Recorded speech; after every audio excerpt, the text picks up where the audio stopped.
Pendidikan kebangsaan yang telah meletakkan bahawa pendidikan di Malaysia adalah satu usaha berterusan ke arah memperkembangkan lagi potensi individual secara menyeluruh dan bersepadu. Untuk apa? Untuk mewujudkan insan yang seimbang dan harmonis dari segi intelek, rohani, emosi dan juga jasmani, berdasarkan kepercayaan dan kepatuhan kepada Tuhan. Usaha ini adalah bagi melahirkan rakyat Malaysia berilmu pengetahuan, berketerampilan, berakhlak mulia, bertanggungjawab dan berkeupayaan mencapai kesejahteraan diri serta memberi sumbangan terhadap keharmonian dan kemakmuran keluarga, masyarakat. Assalamualaikum, nama saya Muhammad Fakhru Akmal. Saya akan memulakan perbincangan ini dengan pengenalan falsafah pendidikan kebangsaan dan perkembangan sehingga kini. Falsafah Pendidikan Kebangsaan FPK atau nama asalnya iaitu Falsafah Pendidikan Negara FPN merupakan garisan panduan pendidikan yang telah dilaksanakan di negara kita Malaysia. Tambahan pula, falsafah ini telah ditubuhkan pada tahun 1988 oleh ahli-ahli pendidikan ke arah melahirkan masyarakat yang seimbang daripada segi jasmani, emosi, rohani dan intelek. Falsafah Pendidikan Kebangsaan FPK adalah usaha pendidikan yang berterusan bagi merealisasikan segala matlamat demi kesejahteraan masyarakat dan negara. Bakat daripada salah seorang mantan Presiden John F. Kennedy, usaha dan keberanian tidak cukup tanpa tujuan dan arah perancangan. Oleh itu, setiap daya upaya yang dijalani perlulah diiringi dengan matlamat yang tepat. Bagi memastikan kualiti pendidikan dalam sistem pendidikan Malaysia sentiasa dipelihara, FPK memainkan peranan penting dalam mewujudkan segala matlamat yang diingini. Sejurus dengan era globalisasi yang semakin pesat dan juga pandemik akibat wabak penyakit COVID-19, ia telah memberikan kesukaran kepada masyarakat termasuk warga pendidik dan pelajar-pelajar. Walau bagaimanapun, situasi-situasi begini tidak menjadi penghalang kepada mereka yang menjadi masyarakat yang berjaya mencapai matlamat. Hari demi hari, sistem pendidikan di Malaysia menjadi stabil dengan adanya usaha dari semua pihak. Pendidikan amat penting dalam pembangunan kualiti kehidupan seharian dan Islam amat mementingkan penguasaan ilmu pengetahuan melalui pendidikan yang sempurna. Pendidikan amat penting.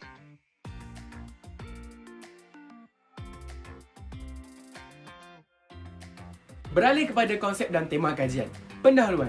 Dalam bidang pendidikan, terdapat pelbagai teori dan konsep yang memiliki pengaruh signifikan terhadap perkembangan dan pelaksanaan proses pembelajaran. Salah satu teori yang penting adalah dipelajari adalah idealisme. Idealisme adalah konsep dan falsafah perkembangan yang telah menjadi landasan dalam pendidikan sehingga saat ini. Pengertian idealisme. Idealisme adalah sebuah pandangan filosofis yang memandang bahawa idea atau pemikiran merupakan realitas yang paling mendasar. Menurut idealisme, dunia nyata hanya sebuah cerminan atau refleksi dari idea-idea yang ada di dalam pemikiran manusia. Konsep ini berfokus pada idea-idea universal, prinsip moral, keadilan dan tujuan hidup yang ketiga. Sejarah dan perkembangan idealisme. Dalam falsafah idealisme, sebagai teori dan falsafah perkembangan memiliki sejarah yang panjang dan bermula sejak zaman kuno. Konsep ini pertama kali ditemukan oleh para pemikiran Yunani seperti Plato dan Aristoteles. Mereka meyakinkan bahawa realitas yang sesungguhnya terletak pada idea-idea atau bentuk-bentuk abstrak yang ada di dalam dunia nyata. Pemikiran ini kemudian berkembang dengan mempengaruhi pemikiran-pemikiran besar seperti Descartes, Kant dan Hegel. Yang keempat, idealisme dalam pendidikan. Idealisme juga memiliki pengaruh yang kuat dalam dunia pendidikan.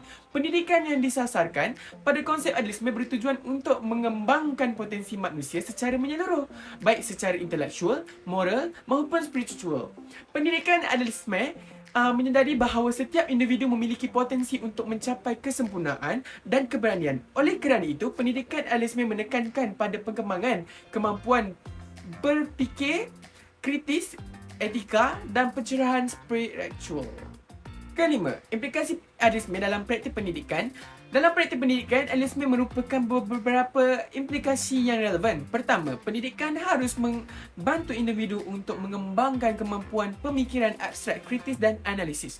Kedua, pendidikan idealisme menekankan pada membentuk karakter yang kuat dan moral yang baik. Ketiga, pendidikan harus memberi kesempatan bagi individu untuk mengejar pengetahuan yang benar dan keberanian universal. Kesimpulan, idealisme merupakan salah satu konsep dalam falsafah perkembangan yang memiliki pengaruh yang signifikan dari pendidikan. Teori ini menekankan pada pentingnya idea-idea universal, prinsip moral dan tujuan moral dan tinggi. Dalam praktis pendidikan, idealisme membawa implikasi yang relevan seperti pengembangan kemampuan berfikiran kritis, pembentukan karakter yang baik dan pengejaran kebenaran universal. Dengan memahami konsep idealisme, kita dapat mengaplikasikan dalam pendidikan yang mencapai individu yang berkualiti dan memiliki pandangan yang lebih luas tentang dunia.